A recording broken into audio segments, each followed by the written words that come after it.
and the need to refuse fascism.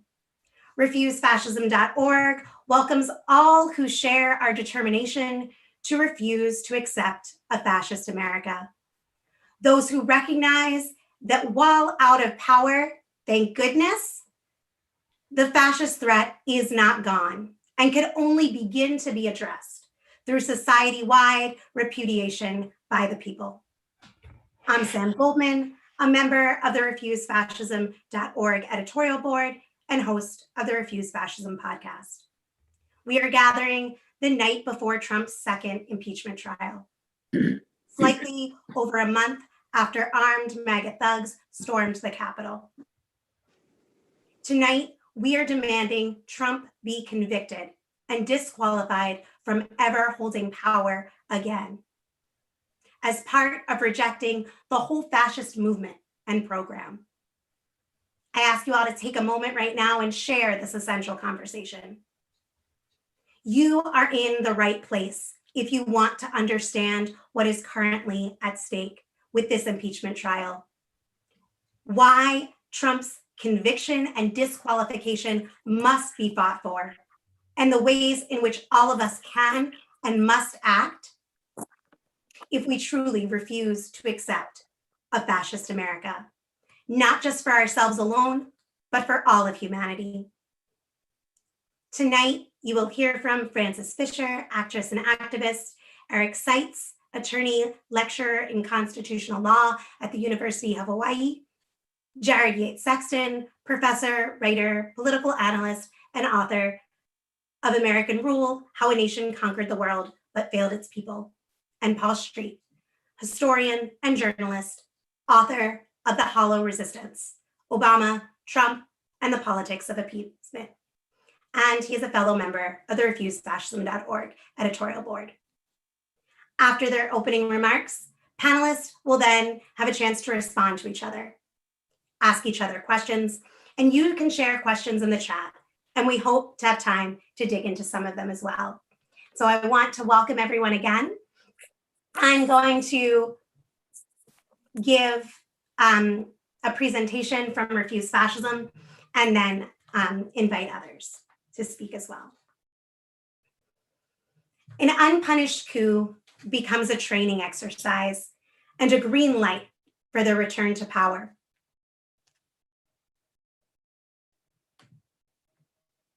In 1923, Hitler was lightly punished for an attempted coup and was in power 10 years later.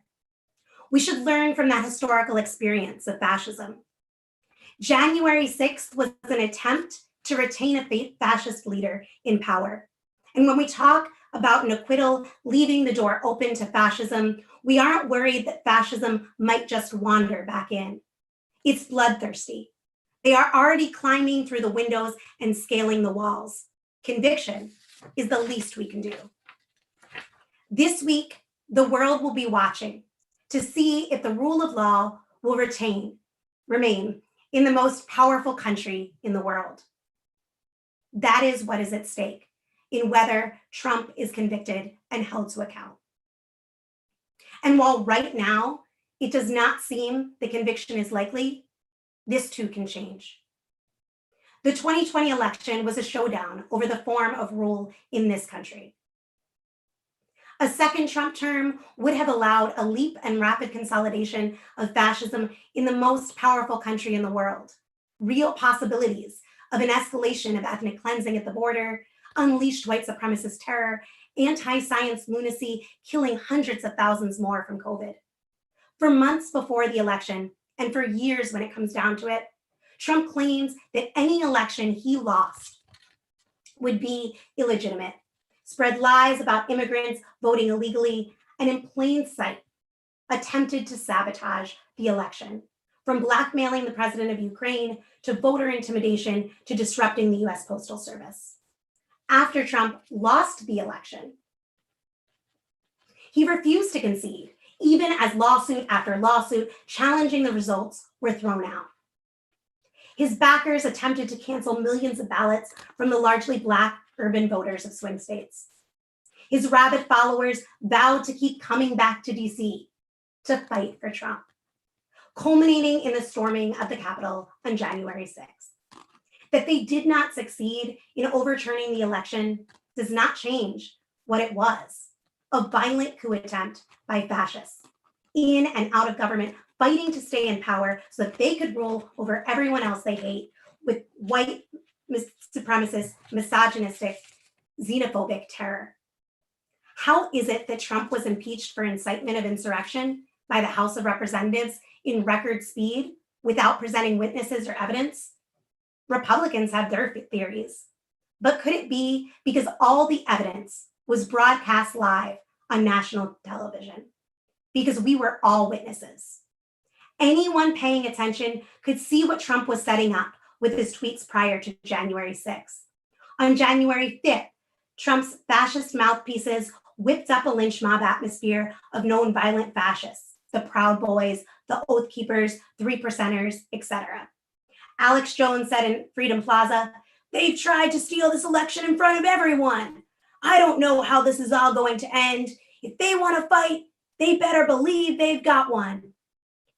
Anyone watching the news the morning of January 6th heard Donald Trump, acting as instigator and icon, tell the crowd, "We fight like hell. And if you don't fight like hell, you're not going to have a country anymore. So we're going to walk down Pennsylvania Avenue and we're going to the Capitol and we're going to try." And then we all witnessed as the crowd of hundreds of thugs, theocrats, and fanatical yahoos, armed with schematics and tactical gear, prepared to take hostages. And much worse, stormed the Capitol, waving Confederate flags, leaving 4 dead bodies and hundreds injured in their wake. A noose and gallows, active pipe bombs littering the Capitol grounds, shit smeared on the walls, staff and Congress people, barricaded and hidden, fearing for their lives. All in the interest of maintaining Trump's fascist hold on power. Every single piece of evidence that has come out since then has not only backed up the horror of what we saw, but shown that it was more brutal, more organized, and more coordinated from the top. Many thought that Trump and Trumpism was over in the days following the coup attempt. It was extremely important and right that Nancy Pelosi fought for impeachment, underscoring, as she said, the danger is here in Congress. And conviction and barring from future office must be won. But since January 6th, there has been every effort to rewrite, forget, move on, change the subject. Fascism does not stop out of shame. It does not stop unless it is stopped. Instead, we have seen the battle over Trump's conviction become a medium for Trumpism, to reshape and reseize the initiative, consolidating the GOP into a fully fascist party. That fascist, yes, openly bloody dictatorship without even the pretense of rights for the people. This is not only a legal fight, but a power struggle. If the fascists hold firm, Trump's legal team doesn't even have to make an argument, and they will still vote to acquit. And truth be told, they don't have an argument. This is why Liz Cheney has been censured. This is why 45 senators already took their loyalty oath, claiming the indictment was unconstitutional. Why state GOPs have disavowed those Republican officials who voted for impeachment, while their colleagues gave a standing ovation to Marjorie Taylor Greene. Trump may be muted for the time being, but Gates, Hawley, McCarthy, Boebert are not passive sycophants. They are not even on the defensive. So emboldened is this fascist movement that right after this deadly siege, 8 GOP senators and 139 representatives, that's 2/3 of the Republican fascists in the House of Representatives, still voted to overturn the election.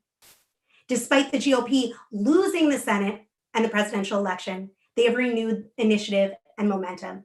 They are the fresh rising stars, the light and heart of the party. This week, there is a monumental necessity and a real basis for an uncompromising fight for conviction. The full truth of what happened on January 6th and everything leading up to it must be exposed.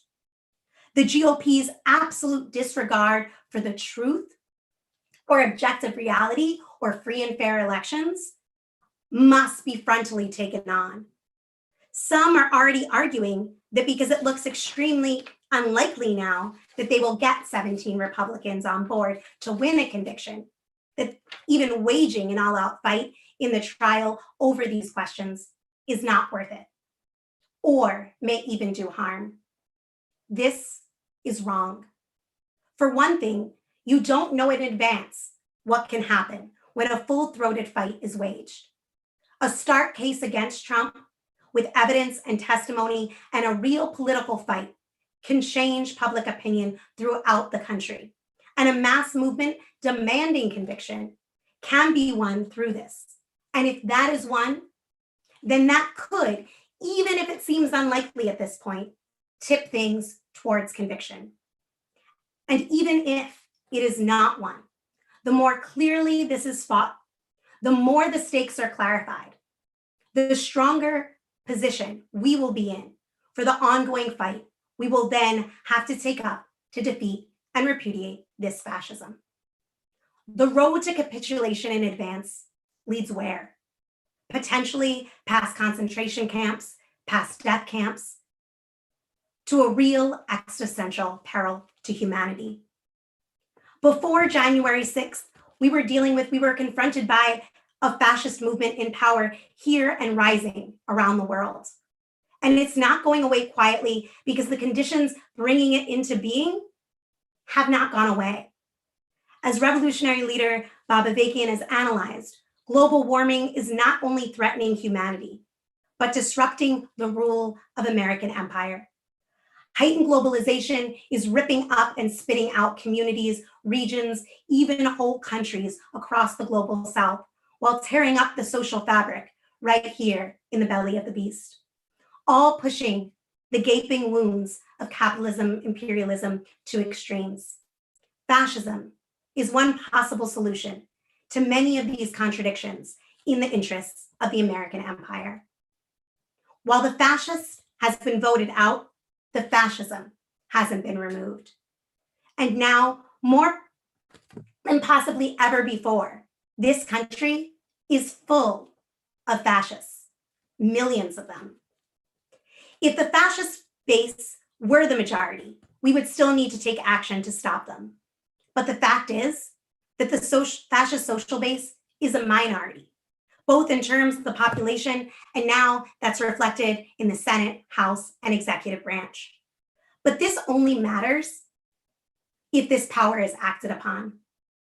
I encourage you to read the latest piece by Coco Das, The Left Coalition That Kept You Off the Streets and Won't Stop Fascism, up on refusefascism.org, where she warns against a strategy of demobilization and passivity in this country.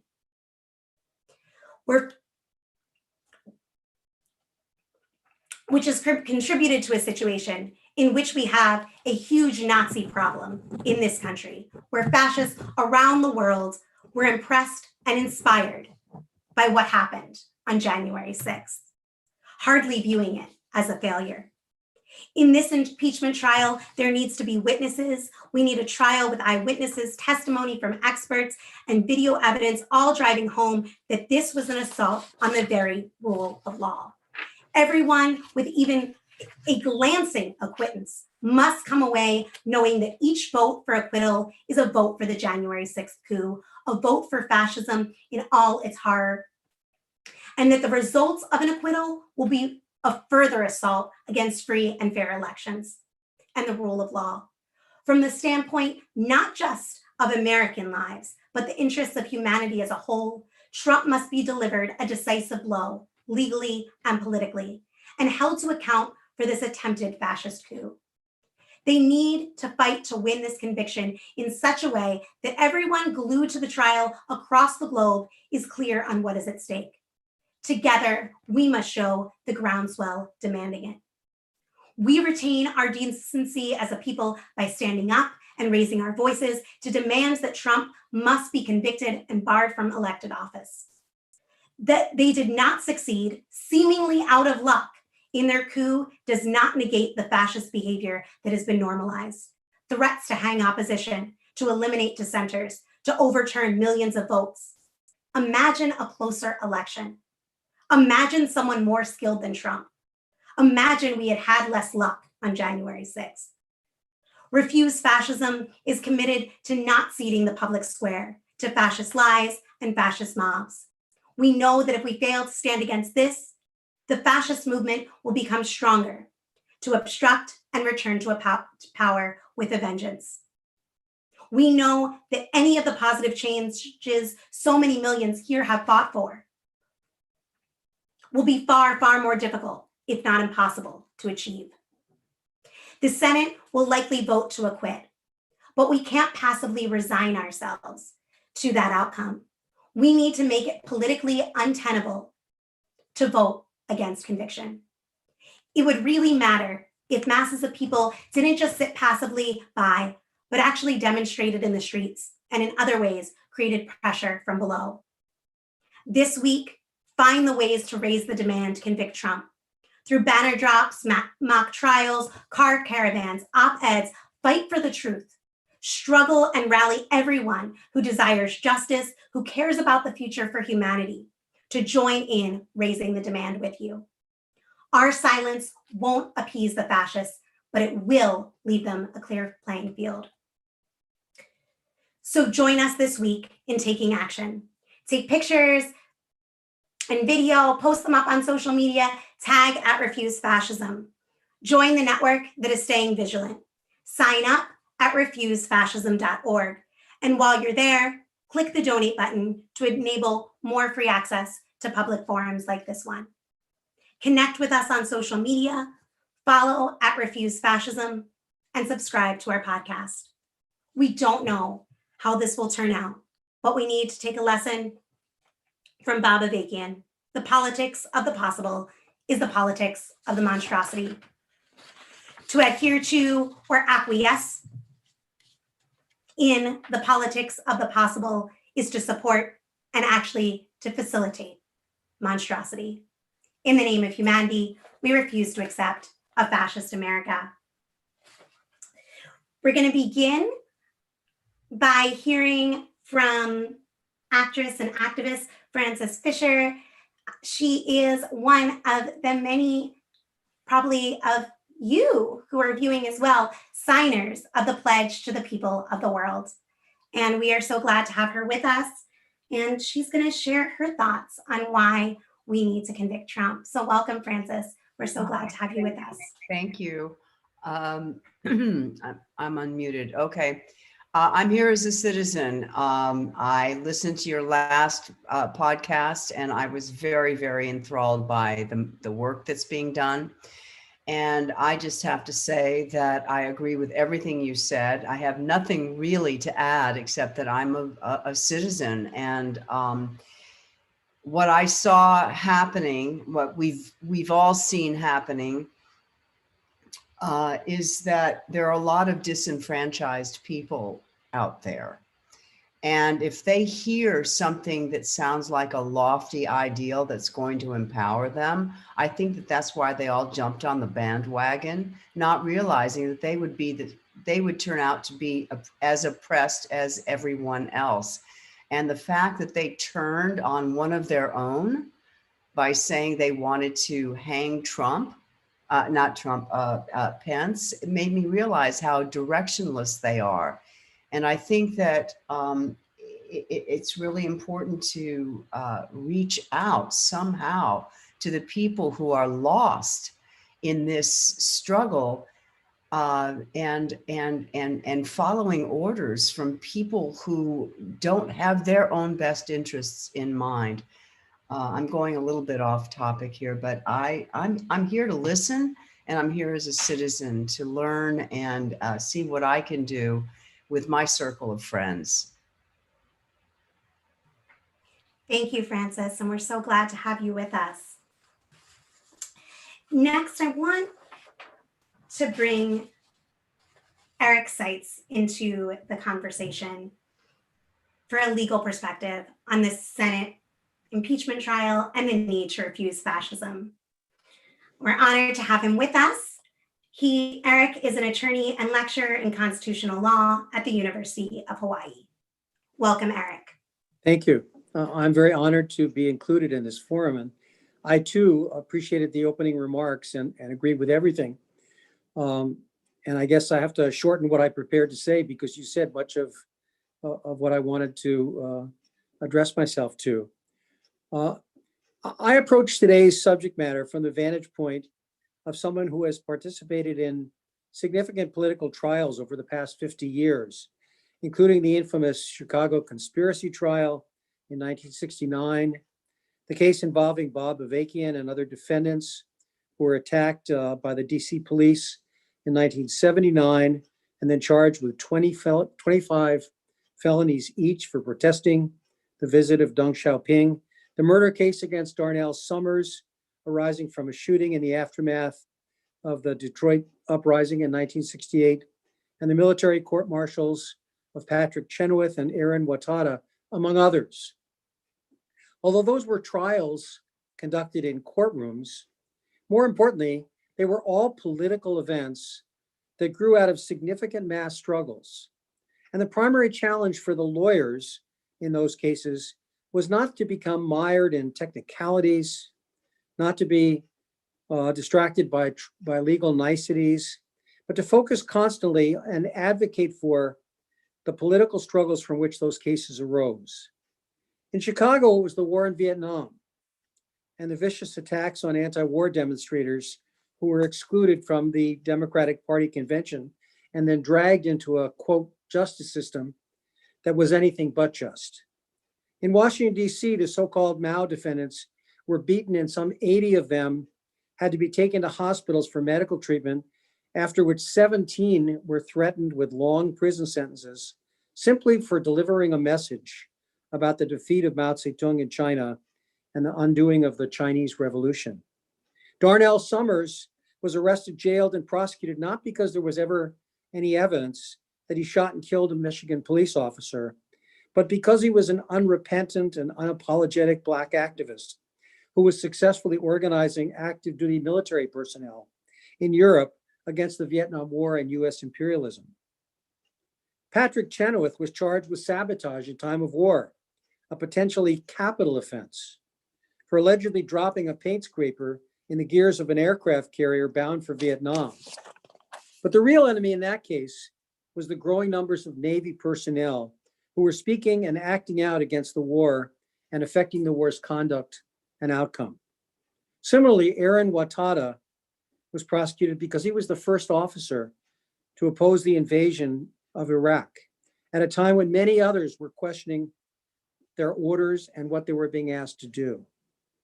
In all of those cases, our challenge as lawyers, as active participants, was to rise above the day-to-day court proceedings and clearly and consistently express the political message of our clients, and not simply focus on legal defenses, technicalities, or to dignify proceedings and institutions that were not employed to deliver justice, but rather to suppress and intimidate and punish.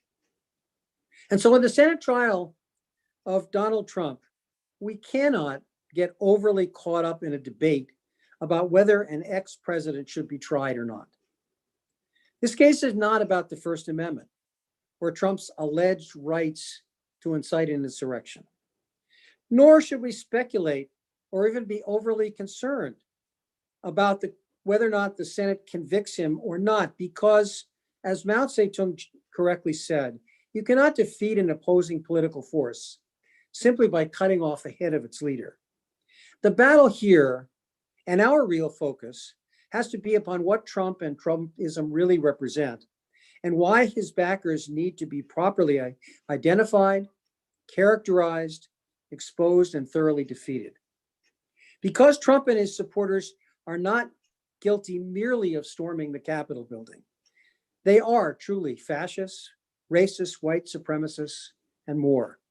They've planned and perpetrated horrendous crimes against people in this country and around the world. And the only way we can really stop them is not merely by a Senate impeachment trial, but to rally millions and millions of people against who they are and what they stand for. I would love to see Trump convicted in this proceeding, but more importantly, we have to understand we can't preach reliance upon a handful of even well-meaning members of Congress to do that. We can't rely upon jurors who are senators to get it right or even to care about getting it right. Unlike political trials in which I have participated and been able to raise my voice, expose the true nature of the proceedings, and oppose the injustices being perpetrated, we will not be allowed to participate directly in the Senate trial, and no one there will be speaking for us. So that's why I agree with what was previously said, that we need to take this spectacle as it unfolds, and we need to correctly analyze it, characterize it, and propagate it to the widest possible audiences in our communities and wherever else we can make it clear that the House prosecutors don't speak for us, and the Senate jurors cannot and likely will not reach a just, fair, and sufficient result, but that this trial is just one small step toward identifying, opposing, and eventually rooting out the fascists who have emerged with Trump as their most recent spokesperson. This trial cannot be viewed, and we should not characterize it as an end in and of itself. It is a means, it is a start, it is a step in a very important political struggle that will not be concluded simply by a show trial. As I said, I hope Trump gets convicted. I have no direct control over that. But I don't think we should be focusing on the importance of this event, on whether or not Trump is convicted or whether or not he's held responsible simply for what happened on January 6th. Our job is to put this trial into a context and explain it to anybody and everybody whom we can reach and who might listen, and to make them and hopefully help them understand, as I said, that this is the beginning of a battle that we have to win. Thank you.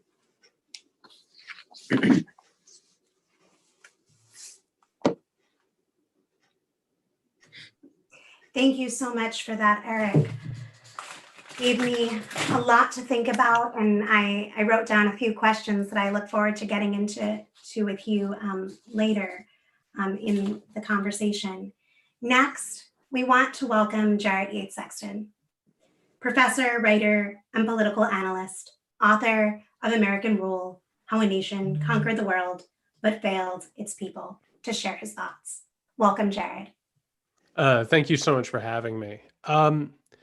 To begin, I just want to say that this is, of course, a political discussion, but simply to say the word politics right now is to somehow or another, in modern times, to pretend like you're playing some sort of a game. And one of the things I've been very disturbed by over the last couple of weeks, and particularly the last couple of days, has been this idea of whether or not this impeachment trial is smart politics, or, we keep reading these articles now from people among the Democratic Party saying they're not so sure that they should have witnesses, they should spend a lot of time on this, considering there's a foregone conclusion what's going to happen. But when I say politics, I'm not talking about this game of politics. I'm not talking about what is smart, what's practical, what's going to make an agenda happen. What I'm talking about is how a group of disparate people come together and decide how to live in a shared society. And that's what's in danger right now. This is the actual problem that we're having, is that we have reached a point where shared society is in the middle of a political, social, and existential crisis. And I want to state very clearly, because there's been, for the past month and 2 days, there's been a concerted effort by politicians, media, pundits, to frame this whole thing as a weird aberration that took place on, January 6th. And it just so happened that there was a riot that spilled into the US Capitol. And it's really terrible what happened, but we've moved past it, and we've turned the page, and Donald Trump is behind us, and now we can unify and move on. That's unfortunately a fairy tale. We have a real problem in this country. And I want to go ahead and say, first and foremost, what happened on January 6th. And this is the way history will look at it if we have history. The President of the United States of America, after fomenting one conspiracy theory after another for years, and then engaging in a fascistic, white supremacist, paranoid conspiracy theory, sicked his radicalized followers on his own vice president and the legislative branch of the United States of America. He declared war on the government of the United States and tried to carry out a violent coup. We were incredibly lucky that it didn't move further. Part of it has to do with the fact that Donald Trump is an incompetent coward. We're incredibly lucky that basically the first fascistic president, openly fascistic president of the United States, was an incompetent coward. The problem is that Donald Trump, through his gnashing of teeth and wild, indiscriminate thrashing, has exposed one weakness after another in democratic institutions and the democratic machinery of the United States of America. On top of that, we have to look at the fact that Donald Trump is a symptom. He's not the disease. There's something that has been going on in this country since its very founding through white supremacist, misogynistic, hyper-capitalistic exploitation, and it has reached the end of the line. And any student of history can tell you, fascism is when capitalism reaches a point of crisis, and they need to make sure that there aren't leftist reforms. And one of the things that has happened over and over and over again is when it reaches a point in which alienation and radicalization begins to lead to unrest in countries, capitalists once more and over always turn to fascists in order to go out into the streets and crush skulls and make sure that there will not be reform movements, that there will not be protests, that there will not be First Amendment, all of those things coming together to actually try and enact change. I would be remiss if I didn't point out the fact that the rally that led to the coup on January 6th was funded by one right-wing organization after another. We are seeing a lot of money that was laundered in from shadowy influences, undoubtedly through wealthy and powerful elites who made sure that enough people were in the Capitol and were juiced to the gills on conspiracy theories that they would listen to the President of the United States when he said, "We're going to march down to the Capitol and we cannot play nice anymore and we have to be tough." They listened to what he said. They made the movies, they made the presentations, they made sure that the buses ended up in Washington, D.C. And let me tell you something, that's one hand, because the wealthy and the powerful who make sure that people get in a place where they're willing to crack some skulls, that's one group. But there were other groups at the Capitol on January 6th. There were militarized, trained, organized groups of people, paramilitaries, white supremacists, fascistic paramilitary groups who were there with schematics, with plans. And it wasn't just the ones who went in and talked about gassing the entire Congress to death. It was people who were laying bombs. It was people who were giving each other nonverbal communications, who were trained in paramilitary tactics. That is what happened on January 6th. And unfortunately, that's not a pretty picture. That's one of the reasons we're trying to move on from it. We're trying to pretend because there's a new president that everything will be totally fine, but it's not. There is a fascistic movement in this country. And I have to tell you, if this happens and he is acquitted and there isn't an actual good faith, full-throated prosecution of him that shows the country, by the way, that not only was it a lie that Donald Trump told, but that it was a weaponized lie that the wealthy and the powerful helped him tell. If that conspiracy theory, which by the way is just an ancestor of other conspiracy theories that have led to fascistic takeovers, Holocaust, mass killings, and mass oppressions, if we don't actually deal with that, we're going to go back to sleep. We're going to forget that January 6th happened and how it happened and who made it happen. And I have to tell you, we're not going to be lucky enough to have somebody come after Donald Trump who is as incompetent and cowardly as he is. There are groups of people in this country with a lot of money and a lot of power in the Republican Party, which, by the way, has no platform. It has no plan to help Americans besides to mislead Americans they've exploited and take their anger and push it elsewhere and weaponize them and radicalize them. They will find somebody who can approximate all of the characteristics that made Donald Trump, but that person will have an actual ideology and that person will actually be disciplined. And I'm really glad that when Sam read that statement that this came up. We are reaching a real giant, bigger moment of crisis in the United States of America. Our economy is falling apart. People are becoming more alienated and more radicalized by the day. And global climate change is a catastrophe that is going to not only destroy our economy, it's going to throw our politics into further tumult, and it's also going to lead, and I'm sorry, but what we saw at the border is only going to be worse with millions upon millions of climate refugees. If we don't nip this thing in the bud, if we don't call it what it is, if we don't fight against this like our very lives depend on it, because they do, we are going to be shit out of luck when the next iteration reaches, because this situation has been created, it has been fomented, it has been absolutely tended to, and we have to deal with this like the actual crisis that it is.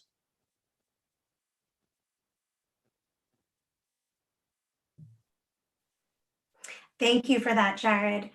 It's extremely, important to bring up why we can't move on and what the consequences are if we don't confront what we are faced with in this moment and what the stakes are. And you've given us a lot to think about. For our last presentation, I want to bring my friend Paul Street on. Paul is a fellow member of the Refuse Fascism editorial board, and he is a historian and journalist, and he is the author of a book, The Hollow Resistance, Obama, Trump, and the Politics of Impeachment. I'm happy to welcome Paul. First of all, Samantha, tell me you can hear me. I'm on my phone instead of my computer. Are we good? You're brilliant. We can hear you. What a relief. As the Capitol riot that he instigated unfolded, Trump was initially pleased by the events. As he watched them on television, he, according to the New York Times, disregarded aides pleading with him to intercede. White House staff reported that Trump was, quote, delighted, while, quote, walking around the White House confused about why other people on his team weren't as excited as he was. Trump rebuffed requests to mobilize the DC National Guard. The Guard was mustered belatedly to defend Congress only after an order from acting Defense Secretary Chris Miller. Mike Pence approved the command, not Trump. Republican House Minority Leader Kevin McCarthy demanded that Trump make a statement denouncing the rioters. Trump refused, leading to a screaming match between the two men. At 4:17 p.m. on the 6th, Trump told the rioters, "We love you. You're very special." At 6:01, he tweeted, quote, "These are the events that happen when a sacred landslide election victory is viciously stripped from great patriots who have been unfairly treated for so long. Remember this day forever," Trump said. Make no mistake, Trump wanted the events to spiral out of control to the point where he could declare a state of emergency and introduce martial law. That was the seditious intent, however delusional, consistent with the counsel of his disgraced former national security advisor, the fascist felon Michael Flynn. Right now, as we speak, Amerikaner fascists feel energized by January 6th. Yesterday's New York Times reported that Flynn, quote, is positioning himself as a voice of a far right that in the wake of the Capitol riot appears newly and violently emboldened.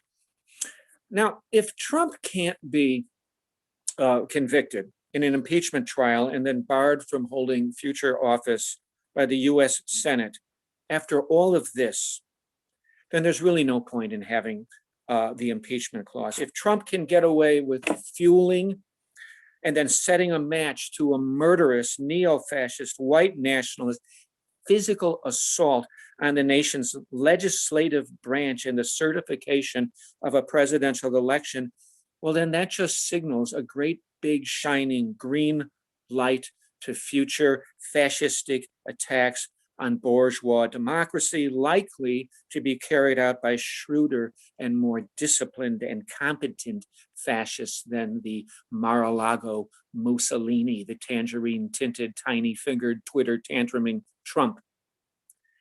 Non-conviction tells fascists that anything goes.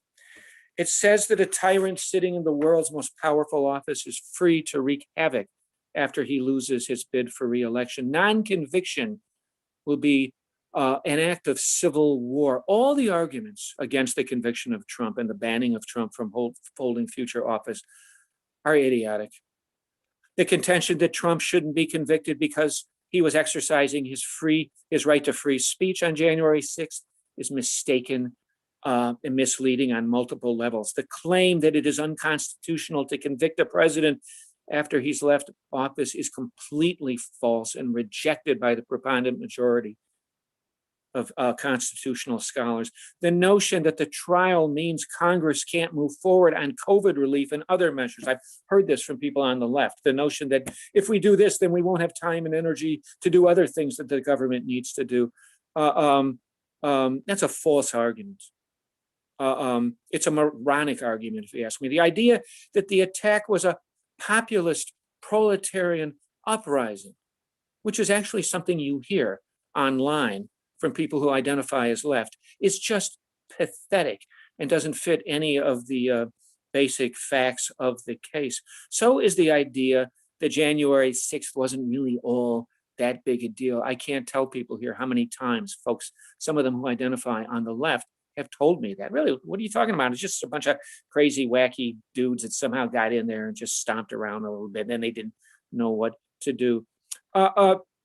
Some unnamed supposed anarchist recently told a Chicago Refuse Fascism activist that Trump shouldn't be convicted because a guilty verdict would send the message that other capitalist politicians aren't criminals too. So it's like, oh, okay, let's let some murderers go unpunished since other murderers get away with murder. I've heard it said that Trump shouldn't be convicted because he and other presidents have committed bigger crimes than January 6th, like the invasion of Cambodia, the invasion of Iraq, the stealing of children from their parents' arms at the border, or fueling and fanning a pandemic that may well kill 1 million or more Americans before it's done.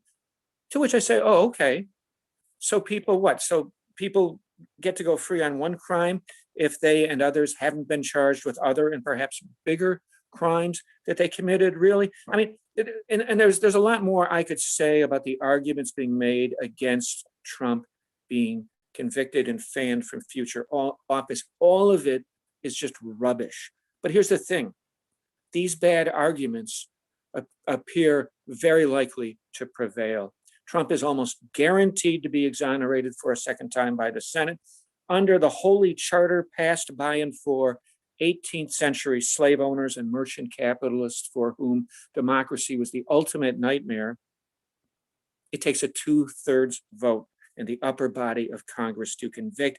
That's not going to happen in a Senate that drastically overrepresents the nation's most reactionary, rural, and white regions. Every state in the US has 2 US senators, regardless of population size, which ranges from nearly 40 million in liberal California to just over 500,000 in right-wing Wyoming.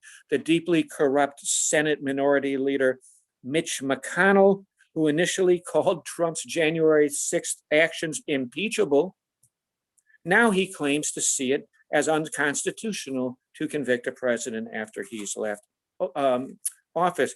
Knowing, I think, that the game is rigged by the nature of the deeply conservative constitutional setup, I noticed that yesterday's Sunday New York Times didn't carry a single solitary story or editorial on this week's trial. Some, perhaps most, of the liberal elite is now, I think, in let's look forward, not backwards mode, the same mindset behind the non-prosecution of Bush and Cheney for torture and for the invasion and murder of Iraq. Proof positive that Trump and his most fervent backers were in fact fascists if sloppy ones. The attack on the Capitol is in danger of being swept into the dustbin of history and thrown down Orwell's memory hole in absolutely dangerous kinds of ways. It didn't happen here, really. This is the hollow resistance that the bipartisan, fascism appeasing American establishment has long exhibited in response to the growth of the ever more mainstreamed American far right. This is even somewhat the mindset of Move On and Indivisible and the other so-called democracy defenders, the liberal and progressive AstroTurf groups that decided not to take to the streets to make a visible mass popular response to the fascists, authoritarians who are being allowed to terrorize the nation, the Obamas and the Clintons and the Bidenites and the Indivisibles just don't get it. Fascism must be properly and openly identified, refused, fought, and defeated. The same goes for the racist, sexist, ecocidal, capitalist, imperialist system that gives birth to the far right again and again in history. Only mass popular resistance determined to carry out an actual people's anti-capitalist, anti-imperialist, anti-racist, anti-sexist revolution can defeat this fascist movement and the eco-exterminist class rule social order that gave rise to it. Thank you.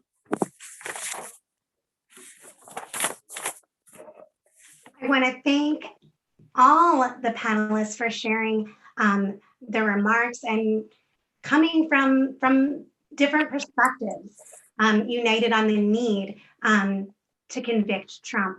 I wanted to provide people on the panel the opportunity to respond to each other's comments. First, ask each other questions, and then I will bring in some questions from the audience.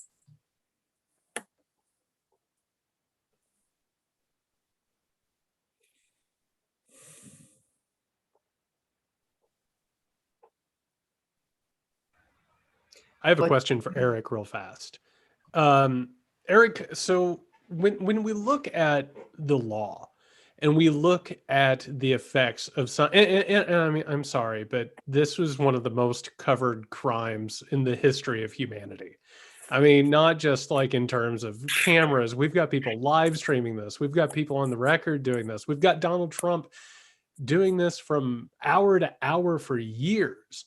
What are the effects of something like this happening in broad daylight? What happens when somebody breaks the law to this extent and it just is not punished or dealt with? What happens in a society where that occurs? Well, I think several things happen. First of all, some people will become demoralized by the fact that that doesn't happen. And I think that they'll just suffer from depression. I think that other people and more people, because they've begun to see the videos, they begin to learn more about the participants on January 6th and the fact that this wasn't spontaneous and the kind of support they had and the kind of activities that led up to this. I think more and more people are learning about what a serious event this was and how even more serious it could have become. So I think that the exposure of these events, the playing of the videos, and I assume during this trial, we're going to see some of those videos replayed on a larger stage, will certainly have an impact on people who watch them and become more and more appalled by what took place. But what I'm concerned about is when you see how outrageous this was and how outrageous the background from which it emerged, and yet this guy is still not convicted because the people who are voting for acquittal or conviction really don't share our interests in society or in the world. I don't know what kind of a message that's going to send. And I think it's incumbent upon us to make sure that whatever that message is, that we're in a position to continue to talk about where all this came from and where all it's leading to, whether or not Trump gets convicted. I'd obviously love to see him be convicted, and I'd love to see in the short run this week and next week, the number of senators convinced that this is something they have to do. But I'm more concerned about the long term and how we play this to people in the future so that they understand and continue to appreciate the risks that we face because of what's transpired. Thank you for that question, Jared, and thank you for that response, Eric. One thing that I wanted to bring up before opening it back up to the other panelists is that while something may seem unlikely, while something may seem like it's not going to happen, history is not for closed. The doors and windows aren't locked. We actually have a role to play. And what can be changed in a very short period of time cannot be underestimated. This is not over. The fact that it is unlikely does not discount the power that the people can have if they exercise that power in demanding and creating in public opinion throughout society that's saying, we demand this conviction. We demand that they be held to account. And yes, we're not going to stop there. We're going to go further after that. But that's a very important first step. And we actually don't know what all those who are going to be presenting this case are going to do.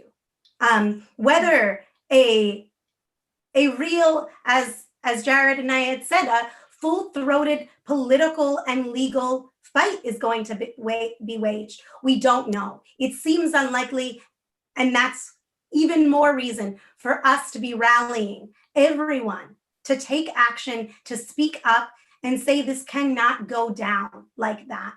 And by doing that, we actually then increase the public opinion that's raising this demand and make the grounds, should he be acquitted, more favorable for taking this further towards repudiating this fascist program. I wanted to see if Francis had any questions or comments for any of the panelists, and then I see another hand. Yeah, I thank you guys so much for your comments. My question is simply, where do we go from here? How do we get the message out? How do we touch people? How do we wake people up on a really large scale?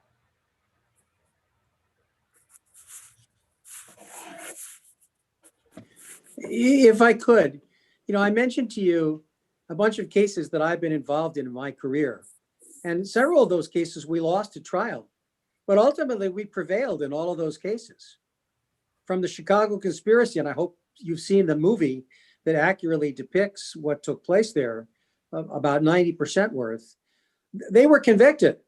But those convictions were overturned, I think, in large part because of the outrage of the way in which that whole trial was conducted and the massive support that emerged for those defendants and opposed the process of attempting to put them in prison.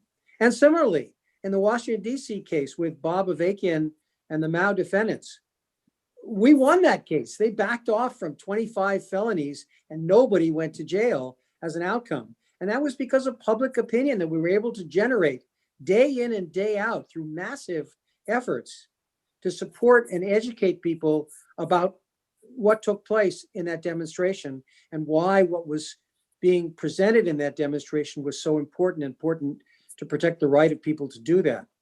And again, I can go through the other cases as well, which had favorable outcomes, but that was because not of the trials themselves, but of the political process around those trials that we were able to engage in that ultimately mobilized people and affected public opinion significantly. I just want to add real fast, and I'm glad for the question, and I'm glad for what Sam was saying, and to go off of what Eric was saying. I just want to say that I think one of the main problems of this moment is that politics has intentionally been turned into a spectacle. It's been turned into something for us to watch on television, and occasionally we'll vote every 2 to 4 years as if it's American Idol. And we'll vote for who we want to move on to the next round and who we want to be renewed and have the next season of. And I mean, it's not a coincidence you end up with Donald Trump, a reality TV star grifter. And I want to point out that this isn't just by accident. When you have a society, particularly a hyper-capitalistic society, one of the things that people try and do is they try and alienate us. They try and make us feel like we are alone and we are powerless. And the more alone and the more powerless we are, the more alone and powerless we become. But occasionally, and what I keep finding in my research and what I keep finding when I'm looking throughout history is history goes in cycles. There are moments where the people feel alone and powerless, and there's never going to be a change whatsoever, and they can never imagine a future. And then one day they say, enough is enough. When we actually come together, when we actually engage in solidarity, when we actually work together in unison, all of a sudden, massive change takes place. I would actually go ahead and say that this moment right now feels like an amalgamation of the Gilded Age and the 20s and the 30s after the crash of the stock market, where people felt like they weren't able to do anything whatsoever and there were forces beyond their control.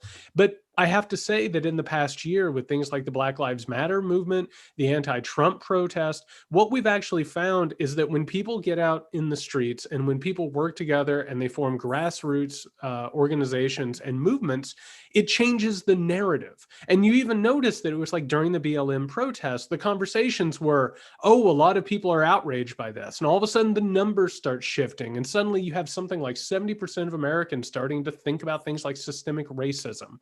And this whole situation here, it is not likely that Donald Trump will be convicted.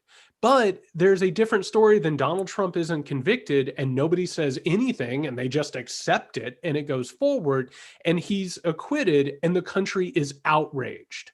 There is a complete massive difference between those two things. And I think that when you start talking to people about the fact that they are not alone and they are not powerless, I think it's not only addictive to start believing that you can change things, but I think it's the key to actually making long-term productive progressive change. I'll say a couple things myself. A lot of them very consistent with what Jared was just saying. I think for starters, there's some intellectual work to do. We got to work on people about the denial that they have about calling what this Trump experience was. It was at the very least pre-fascism. This was a fascistic presidency. We actually have a fascist movement, and I think it's important for people to become educated about what that word means and get through this notion that it can't happen here. We've got a lot of work to do in terms of transcending American exceptionalism, this belief that we are somehow ordained by God and or history and our constitutional tradition to be permanently free of an authoritarian right-wing type of situation in this country. We're not. And we just had a really remarkable and scary brush in this last election with fascism. I have the very distinct impression that but for COVID-19, Trump would be settling in for a second term, possibly after the bloody suppression of urban rebellions that would a repression that would have been engaged in by urban white police officers and some armed forces quite gleefully after an election that was much closer than the one we actually had, and that's but for COVID-19.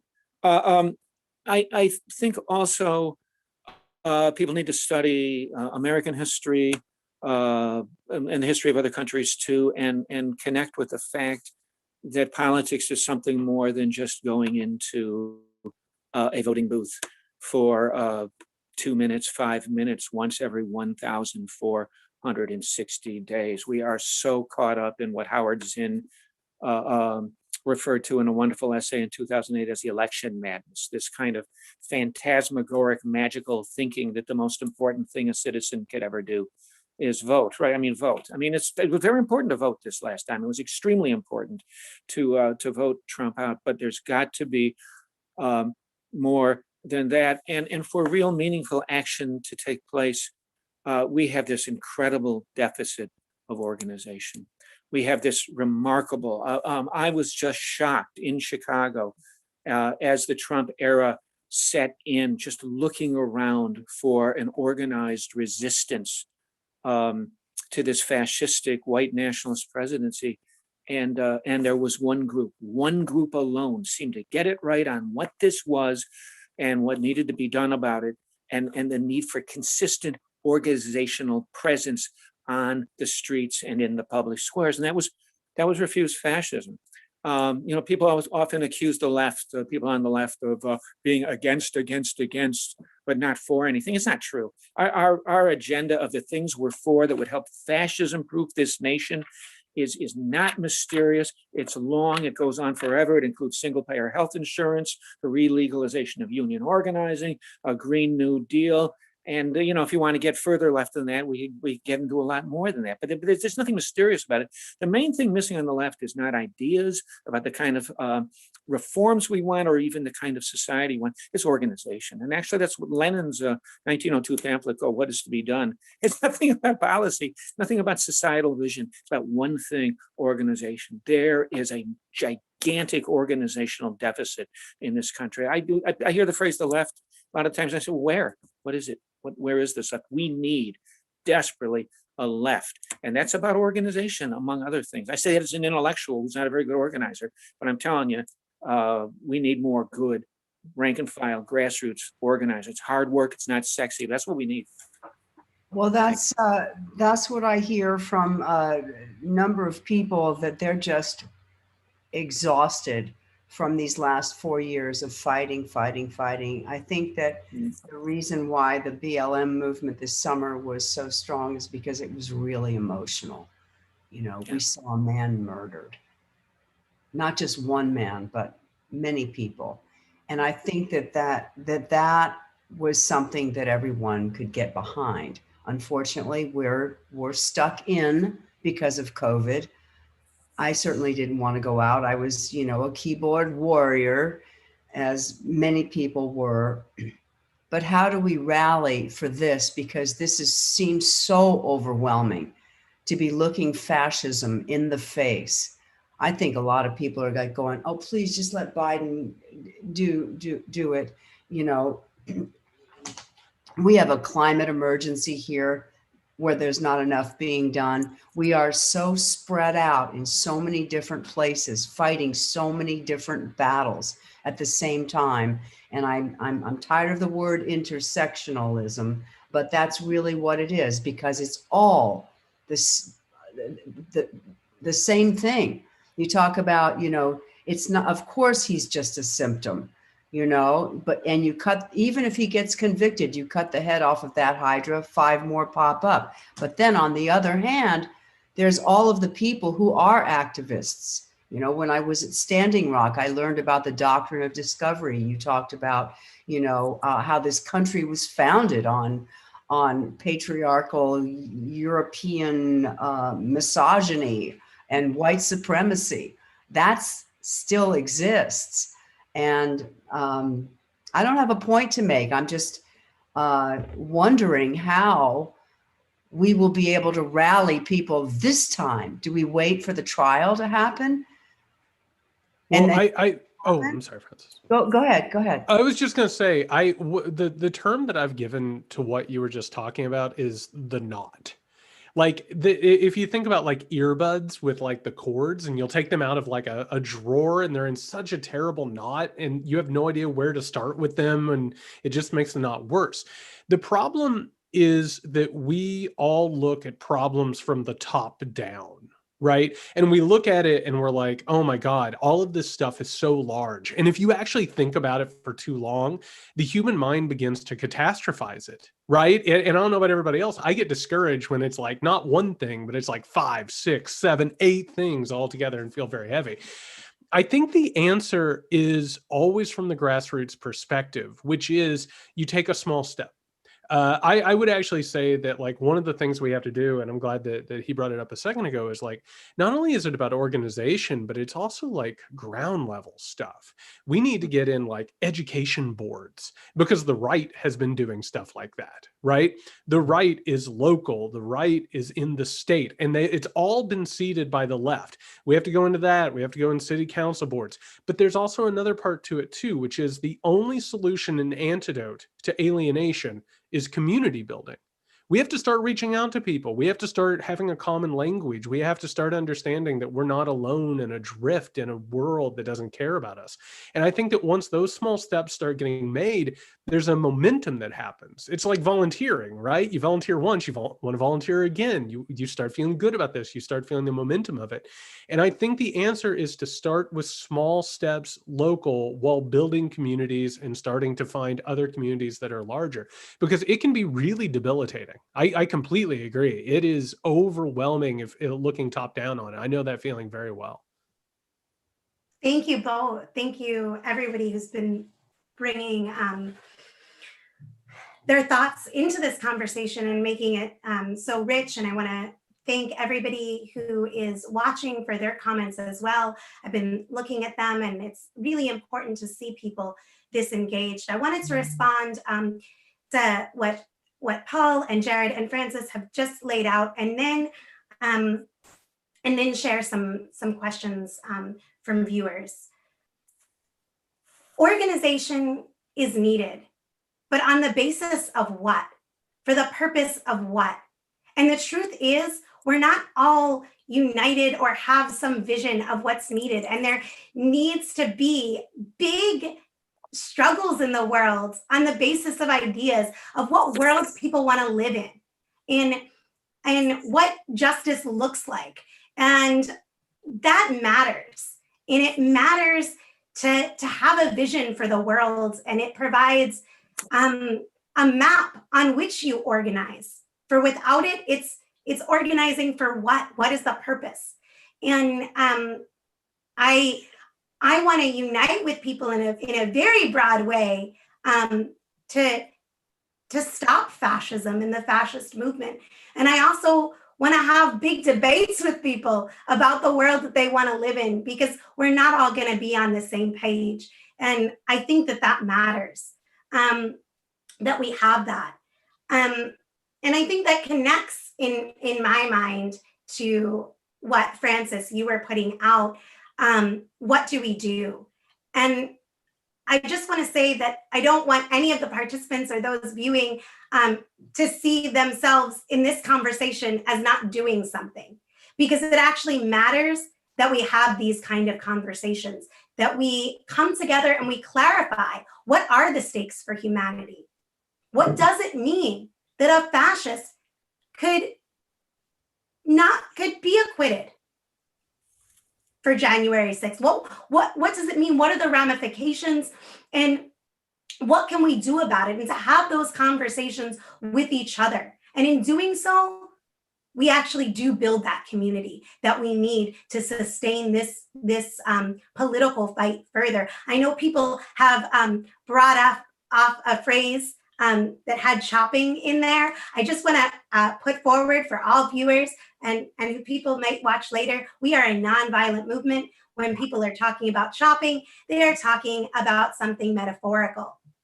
I know that I speak on behalf of all panelists when I say that. But in order to have that political fight, we do need that community. And that community, these forums are a part of that. It's part of when you spread these forums, which I hope everybody who's viewing afterwards goes and shows this to other people and has conversations about what the panelists have so thoughtfully presented, and have debates and have arguments. Yes, have them socially distanced and via Zoom and all that, but that matters. It's not enough. And I'm not saying that it is, but it's part of it. We need to go and we need to bring this demand for conviction society-wide. Some ideas on how that could be done are through banner hangs, through projections on buildings, and then sharing those on social media, through the people who are on social media and have big platforms wielding that platform, as many of you do. And I know that in Philadelphia and in New York, there have been mock trials put on, political street theater, to put forward all that Trump is guilty of, and help both sound the alarm and bring people into this, to take that first step, as Jared was talking about. Those are just some of the ways, and I really hope that people go, I'm hoping this comes out right for you, to refusefascism.org. And that's where you can join the network of people staying vigilant and acting, refusefascism.org. And on social media, Refuse Fascism. And if you're watching on YouTube right now, join this community and subscribe so that when we have another forum, when we broadcast in action, you can see it. And I encourage you to support Venmo Refuse Fascism. And that's another important action that people can take. To what Jared was saying, there was a lot that he laid out that I agree with. I think that none of our actions locally will mean much if fascism is able to come to power again and be in the executive branch. If the throngs of fascists, these millions of fascists, are allowed to continue to terrorize. And so I think that, to not negating the local organizing that people do, but we do need to come together to refuse to accept a fascist America. And that will enable many people's positive visions for the future to have that space and that room to breathe, to act around that. And I really agree. And I think that people underestimate their power. You talked, both Francis and Jared, you talked about the summer and the Black Lives Matter protests and people tasting their power. And in this country, there's a lot of very quick political amnesia where people forget what they made possible. And I mean, people did something really rare, honestly, with voting a fascist out. And part of the reason why I'm not saying we're going to have mass protests across the country and millions are going to come into the streets is because people were led to stay off the streets. And there was a strategy of people not acting. And Paul spoke to this earlier. And that's a very, very deadly strategy. It's a killing strategy. And we need to learn from that. And I encourage people, as I talked about before, to go to refusefascism.org and read Coco's article about the left coalition that kept you off the streets. That's a mistake that we need to heed the warning of. So I wanted to ask a few questions from the audience. One was, some people have focused their energy on asking Republicans to find their courage and stop being cowards. Is that the right framework? If not, why not?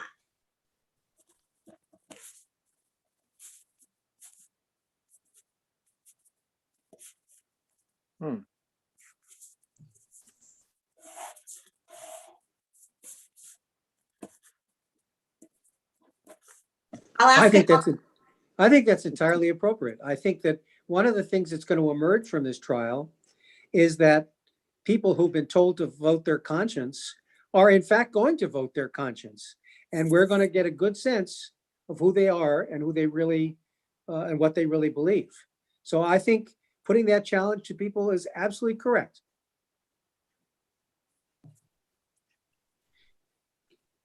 Did anyone else want to respond? I have a thought, but well, Sam, I I have no particular problem with, I'm not sure asking for, I think demanding. I think demanding that policymakers place principle and morality above their perception of self-interest is always a legitimate thing to do. I don't know how far it's going to go, but I mean, we need 17. That's how many Republicans we need to get a conviction. That would be part of that would be part of the appeal to those people, I suppose. I don't have a lot of a lot of faith in that necessarily working, but I can't see any reason not to do that. Thank you both. I mean, the only thing that I think I would add is that it's not mainly about Republicans' fear.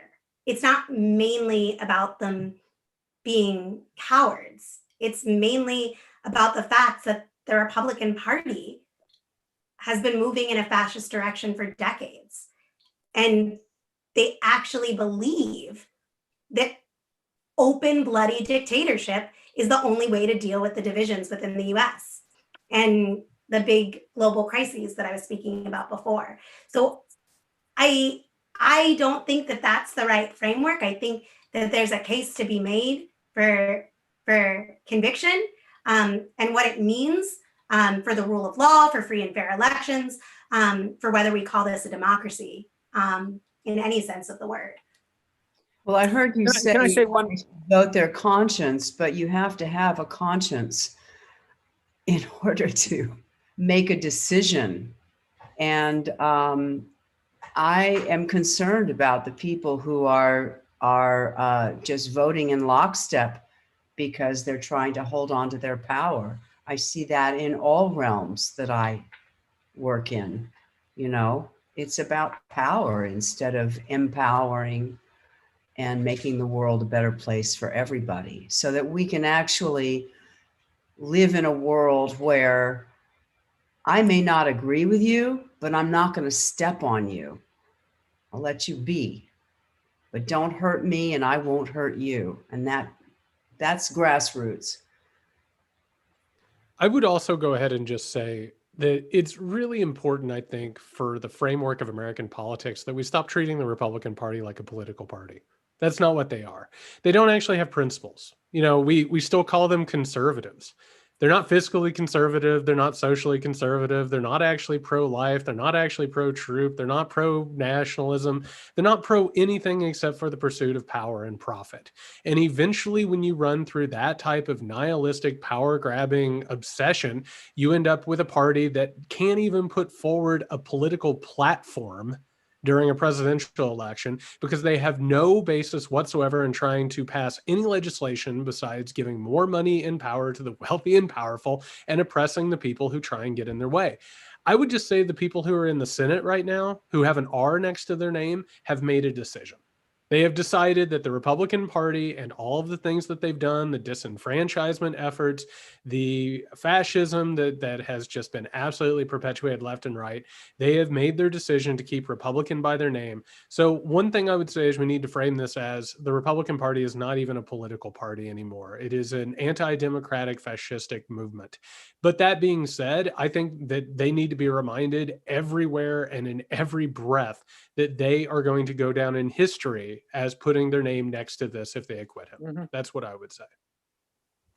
Hey, Sam, I'd say one more thing if I could about this. And by the way, I agree completely that I'm just at this point in my writing, I almost reflexively call the Republican Party the Republic Fascist Party. I mean, it's gone over that part of the. I wish we could have an actual discussion in this country about some of the absurdities involved in the fact that it's like playing the game Simon Says. We just continue to function with an 18th century horse and buggy era constitutional framework set up by slave owners, merchant capitalists, and publicists who hated democracy.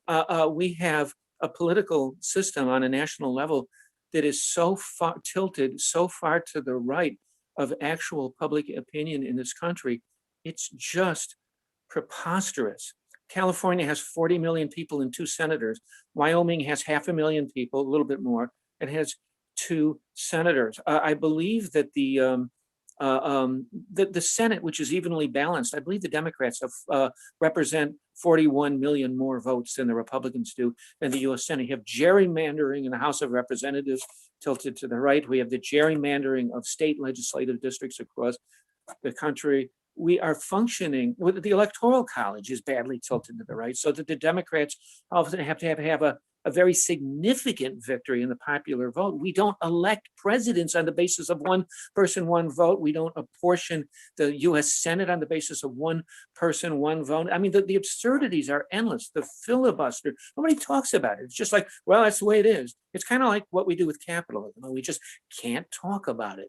Well, when you operate with these kinds of frameworks, these crippling straitjacket institutional frameworks that function in a way to drastically overrepresent a party that has now become fascistic, you've got a problem. And we've got to start looking at the politics of changing the structure of our politics. No one ever seems to want to talk about this. Well, we can get rid of the Electoral College, can't we? Because we have the House and the Senate and the presidency.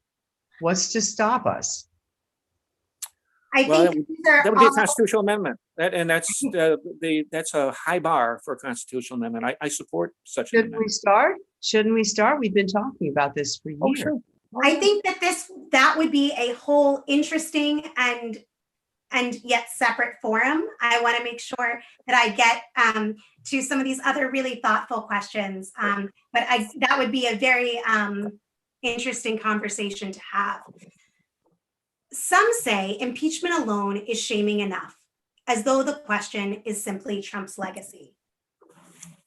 What are people's thoughts on that?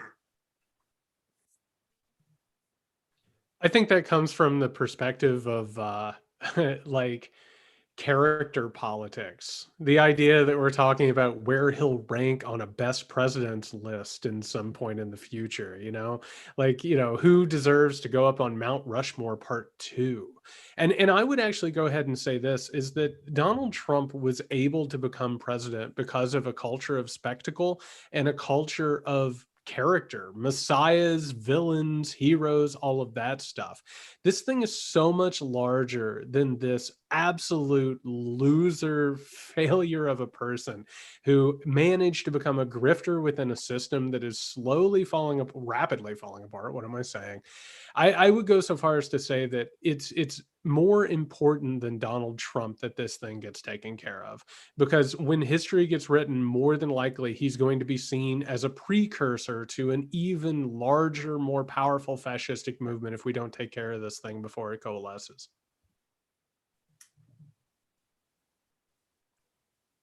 That sounds like the accusation that I've seen a lot online of quote unquote Trump derangement syndrome. Refuse Fascism consistently has seen Trump as the potentially transient representative of a neo-fascist evolution in American politics. Some would say that goes back to the Confederacy that precedes Trump, that coincided with Trump, that Trump fanned and that Trump fueled, but that has a life that will go beyond Trump and stuff. It's the Trump derangement syndrome accusation has always struck me as a smear, and it's wrong. On the other hand, it tends to, at the same time, it tends to unjustly devalue very real and urgent concerns about the actual reality of the Trump presidency. I mean, let's say it would have been good if the Germans had developed a bit more Hitler derangement syndrome, in the early mid 1930s. That would have been okay. Thank you both. I think the only thing that I would add into this would be that, well, two things. One, they're shameless. The notion that they're going to be shamed, they're shameless. You're talking about Trump, right? He's shameless. And those who have who surround him are just as shameless. I think also, I appreciate Paul's, encouragement to take a historical perspective. I mean, it was not enough for history to be the judge of the Nazis, right? They needed to be judged by real people. There needed to be real trials and people held to account. And, you know, the reality is that history has had a way of glorifying slavers, colonizers, those that carry out genocide, as long as they got away with it all the time. And so somehow their statues are all over the place. So in order for that to change, in this case, no, them being impeached is not enough. And actually, if they continue to get away with it, they wear it as a badge of honor. Twice impeached and twice acquitted. And they're always after me in these witch hunts. And it fuels their false grievances. So I wanted to thank those that were viewing for all these great questions. And I wanted to give, if Eric, if you had any closing remarks, if anyone else wanted to say something briefly, I wanted to give people the opportunity to do so. No, I don't have any specific things. I really appreciated the things that people said today. I think this is, as I said, and as everybody has recognized, only the first step in a process. And I think we really need to commit ourselves to doing everything we can during this trial, after this trial, because the dangers that we face are as grave as everybody has properly described them to be. Thank you, Eric.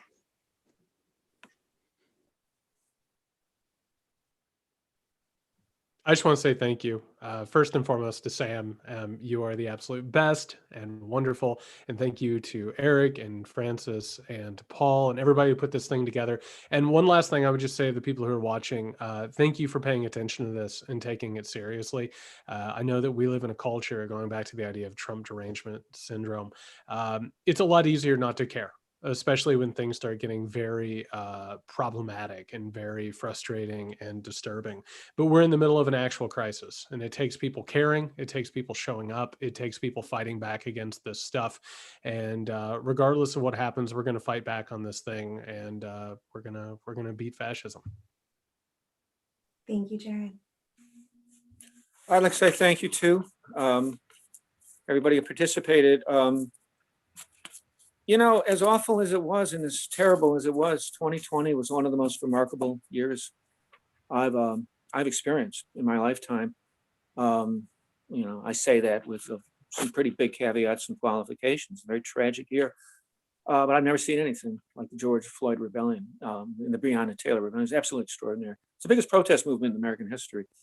Incidentally, I participated in it in two cities, Iowa City and also Chicago, and back and forth. And also, while I've never been a particularly big fan of electoral politics, I've got to say, the 80 million people who came out and defied public safety concerns, and without any particular great, huge love for Biden, nonetheless, understanding that this was a malevolent, malignant, evil person in the White House right now, and they needed to be voted out. That's a really big deal.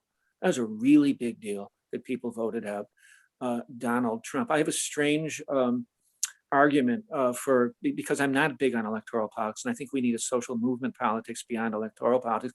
I have a strange argument for wanting Democrats in. I notice whenever the Republicans are in the White House, it just makes it easier for the Democrats, to whom I stand well to the left, to just turn everything into a get out the vote movement, and to turn everything into electoral politics. And then when the Democrats get in and people experience that the corporations still rule and there's still a military empire and white supremacy is still deeply entrenched, and they kind of get it that life still sucks. You know, there's a whole lot of issues.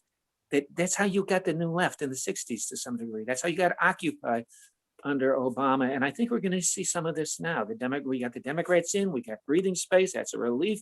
That's good. We got a fascist out of the White House. My God, that's monumental.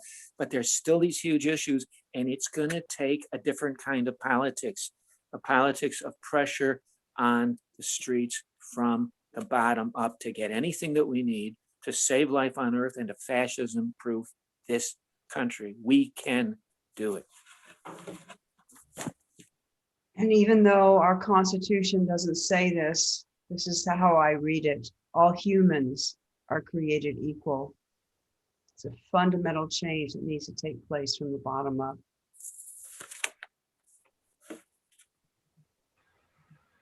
Thank you. Thank you to all our panelists, and thank you to all of you who are tuning in. Continue to share tonight's exchange. And this week, find the ways to raise the demand, convict Trump. In the name of humanity, we refuse to accept a fascist America. Through banner drops, mock trials, car caravans, op-eds, fight for the truth. Struggle and rally everyone who desires justice, who cares about the future of humanity, to join in raising the demand with you. Our silence won't appease the fascists, as I said earlier, but will leave them a clear field to advance. So join us this week in taking actions. Connect with refusefascism.org. Take pictures, take video, and tag us, and we will share them. Join the network that's staying vigilant. Make sure you sign up if you haven't already at refusefascism.org. If you're watching on YouTube, be sure to hit the subscribe button. And when you go to refusefascism.org, if you want to see more forums like this, I encourage you to click that donate button and contribute. Subscribe to the podcast that Refuse Fascism has, that comes out with new episodes each Sunday at Apple or wherever you listen to podcasts. In the name of humanity, we refuse to accept a fascist America. Stay safe, not silent, and good night.